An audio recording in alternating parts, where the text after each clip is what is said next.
there is an option for survivors to report anonymously in Ohio. So what that means is if you go to the hospital and you get this forensic exam or this rape kit, you can have your name attached to it. And so when law enforcement comes and picks up the kit, they'll know who that kit belongs to. Or you can say, hey, I'm not ready to report. I don't know if I want to talk to law enforcement just yet or make that report. So I want to do anonymous kit.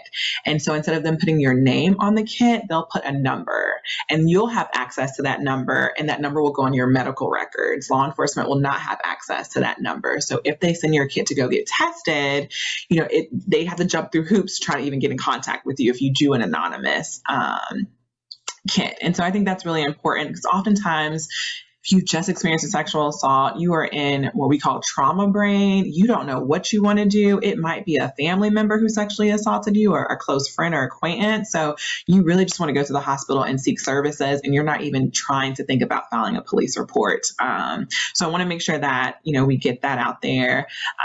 Also, we talk about going to the hospital to get this exam, but first and foremost, the SANE is going to clear you medically. They're going to make sure that you have no internal and external bleeding and injuries that they need to work on right then and there. Before they even go get that kit out, they're going to make sure that you are cleared. And so a lot of people don't know, and a lot of people might say that they were choked, but strangulation, it's fatal, and it can be up to 3 days, 72 hours after you experience that strangulation, which is really common during a sexual assault, to where you might, pass out and pass away, right? So we want to make sure that our nurses are talking to you. They will talk to you about, were you strangled? Were you choked during the assault? Because they want to make sure that they're clearing you again medically before they even go and get that exam. So that's really important too. And that's why I strongly encourage people to go to the hospital just to make sure, like, medically you're cleared. And when you're doing the exam, you have every right